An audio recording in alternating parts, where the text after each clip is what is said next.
इस वीडियो में हम कोण के प्रकार के बारे में सीखेंगे। सबसे पहले हमारे पास ये वाला कोण है। ये कौन सा कोण है? अगर हम इसको हटाएं, इसके बीच में कितना मुंह खुला हुआ है, इसको हम कोण कहते हैं, है ना। इन दोनों रेखाखंड के बीच में कितना मुंह खुला हुआ है, इसको मैंने हटा दिया। ये देखो, है ना, ये एक वृत्त से बनाया मैंने, इसको मैंने हटा दिया। ये जो कोण है ये कितना है, इसको हम नाप सकते हैं चांदे के मदद से। तो थोड़ी देर के लिए इन लोगों को हम हटाते हैं, अभी वापस लाएंगे इनको। अगर ये चांदा है, ये कोण नापता है। ये देखो, इसको सीधा करते हैं, ये ऐसे कोण नापता है। तो इसको हमें क्या करना होता है, रखना होता है ऐसे, है ना, यहाँ पर ऐसे ऐसे रखते हैं और हम नापते हैं कोण को। तो ये देखो, ये दिख रहा होगा, यहाँ पर तो ये जीरो है ना। अंदर की तरफ देखो जीरो है ना। जीरो से ये इसने अपना मुंह खोला है, ये तो अंदर की तरफ जीरो है। धीरे धीरे इसका मुंह खुलना शुरू हुआ, तो जीरो से 10 डिग्री खुला, 20 डिग्री खुला। अंदर की तरफ देखो, 20 डिग्री खुला, 30 डिग्री खुला, 40 खुला और 50 खुल गया। ये 50 डिग्री का कोण है। कितना है? 50 डिग्री, है ना। देखो, मैंने नाप कर दिखाया तुमको, ये 50 डिग्री का कोण है। तो इसको हम लिख लेते हैं यहाँ पर, ये कितने डिग्री का कोण है हमें याद रहेगा, 50 डिग्री का। मैं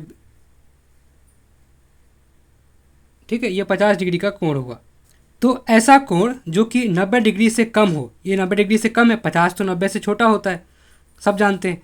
तो उसको हम न्यून कोण कहते हैं। कौन सा कोण कहते हैं? न्यून। न्यून का मतलब छोटा, है ना, छोटा सा। न्यून किससे? न्यून 90 से। 90 डिग्री से कम होगा तो उसको न्यून कोण कहेंगे। ठीक है, 50 डिग्री का है, नाप कर दिखाया। अब दूसरा लाते हैं।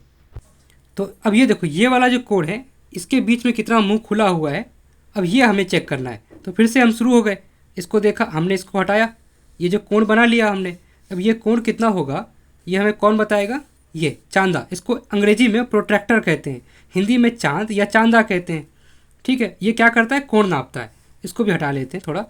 इसको यहाँ पर रखो, तो इसको देखो ऐसे रखा हमने। कहाँ रखा? जीरो से नापना है। जीरो किधर? इधर।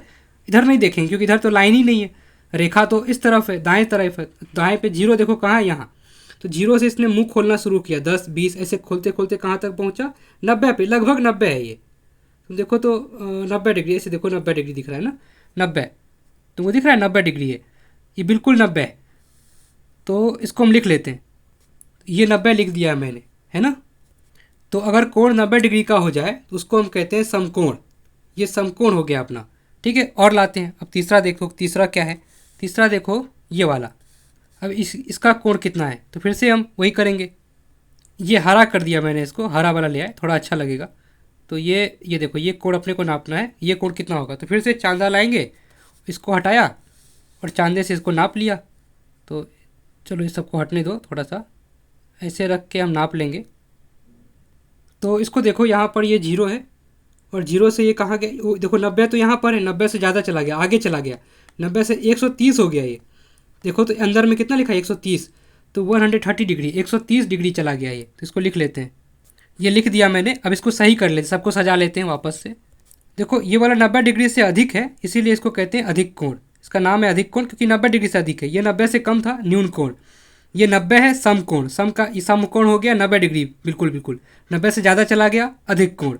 ये क्लियर है इतना? अब आगे देखो, अब इस कोण को देखो, ये बिल्कुल चांदे की तरह है ना। इसको अगर ऐसे पलट के मैं ऐसे कर दूं, ये बिल्कुल चांदा हो गया। अब चांदा तो 180 डिग्री का होता है ना। चांदा देखा ना अभी, ये कितना है इसमें? ये देखो 180 डिग्री है। ये काला लगा मेरे हाथ पे, यहाँ पे 180 डिग्री हो गया ना। तो 180 डिग्री का होता है, ये आधा चांदा है, वृत्त का आधा टुकड़ा है। ठीक है, पूरा होता तो 360 डिग्री होता, ये 80 डिग्री है, 180। तो इसका नाम है रिजु कोण। रिजु का मतलब होता है सीधा, है ना। ये संस्कृत का शब्द है, ये शब्द तुमको ना याद रहे तो कोई दिक्कत नहीं है, बस सुन लिया एक बार तो तुम सीधा कोण लिख देना, सीधा कोण।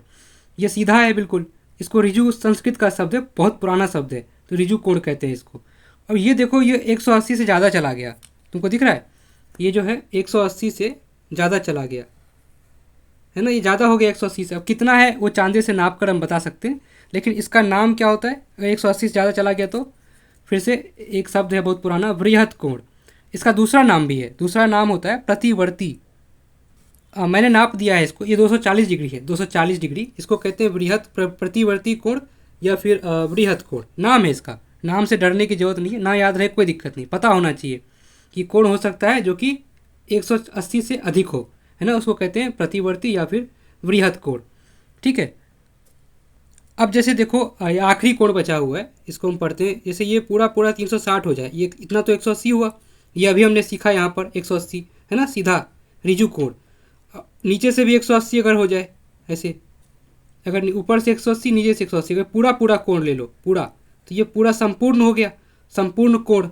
तो इसको ये 360 हो गया ना, 180 ऊपर 180 नीचे, तो ये अगर 360 डिग्री हो जाए, पूरा घूम जाए, पूरा वृत्त बन जाए, इसको कहते हैं हम संपूर्ण कोण। ये देखो लिखा हुआ है संपूर्ण कोण। ठीक है, बस इतना सा है, आसान सा।